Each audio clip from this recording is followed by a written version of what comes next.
Ladies and gentlemen, please welcome back Chairman Priebus.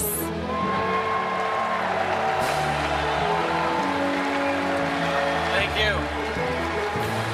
Thank you. Thank you. Thank you. To the people of Cleveland, we say thank you for your hospitality.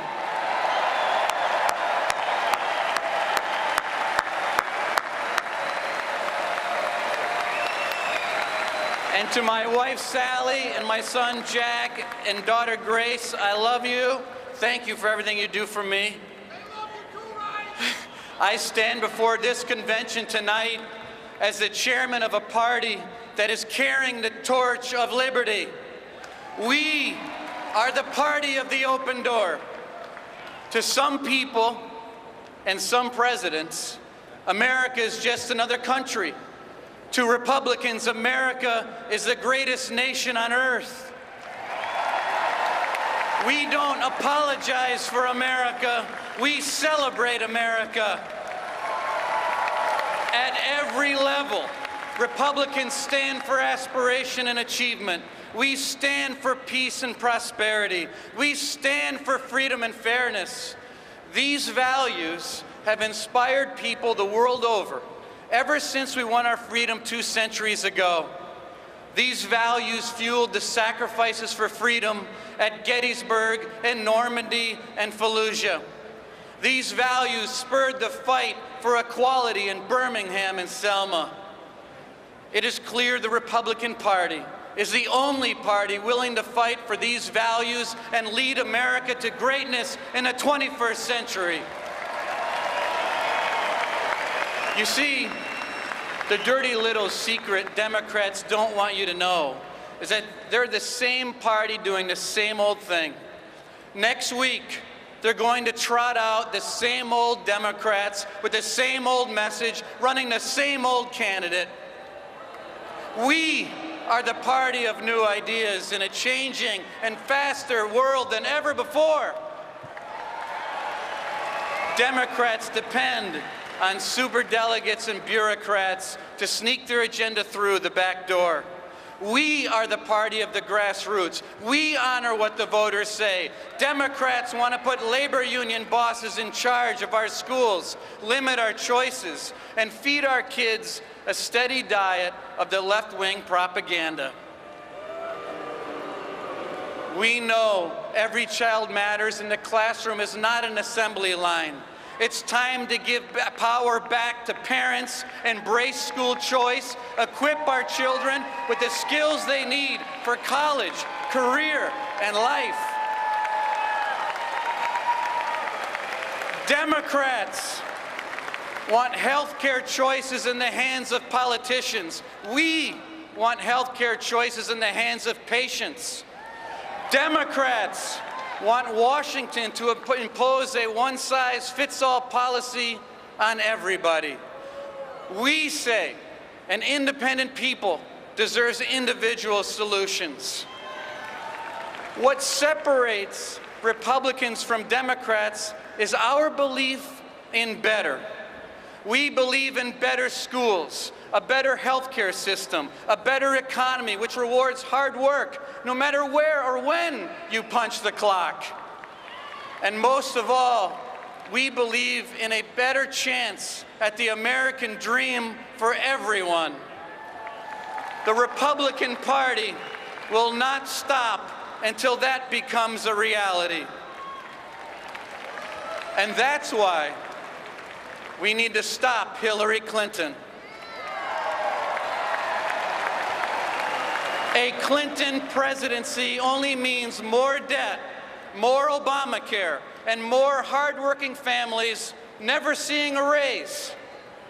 If Hillary Clinton is given the chance, she'll stack the deck with the Supreme Court with activist left-wing judges who will treat the Constitution like a doormat. You can kiss your gun rights goodbye if she ever finds her way into the White House. In foreign policy, a Clinton presidency means forgetting our friends and enabling our enemies.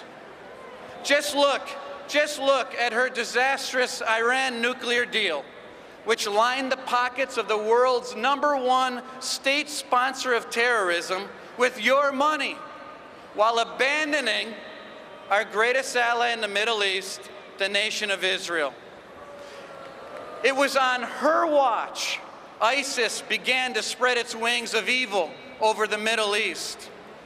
And she has spent the last 16 months looking in the eyes of the American people and lying about how recklessly she jeopardized the American people, our national security, with her secret email server. She lied.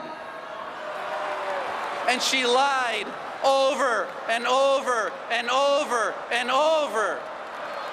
She lied.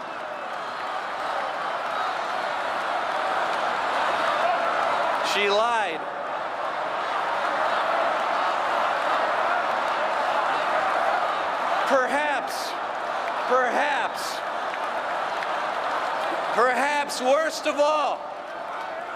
Perhaps worst of all, Hillary Clinton has perfected the art of politics for personal gain.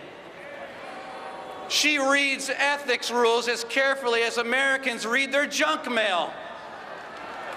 Just look at her track record.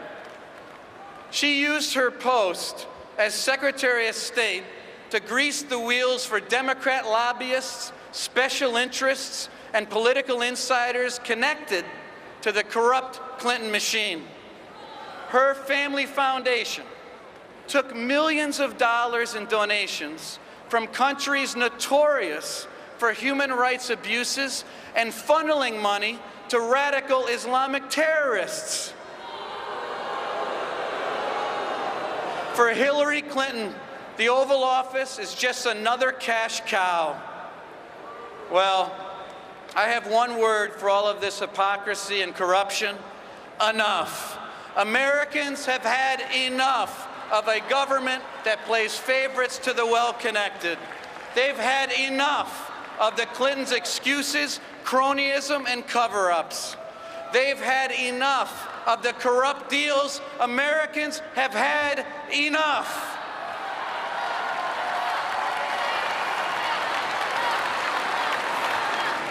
This election is our chance to stop it, and Donald Trump is the right man to lead that charge.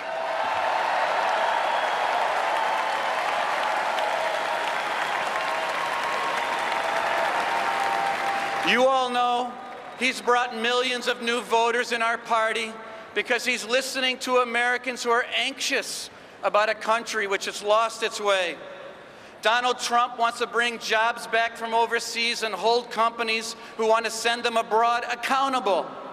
He's finally going to stop illegal immigration and make sure our government puts American citizens first. Working families are the lifeblood of our country, and we can't thrive as a nation unless they are thriving. A lot of them haven't seen a bigger paycheck in a very long time. Donald Trump wants to make sure you can pay the mortgage, put gas in the car, and buy new clothes for the first day of school.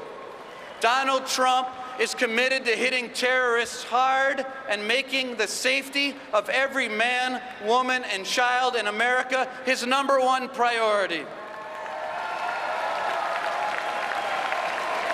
No more negotiating with terrorists. If they want to take us down, we're going to take them down.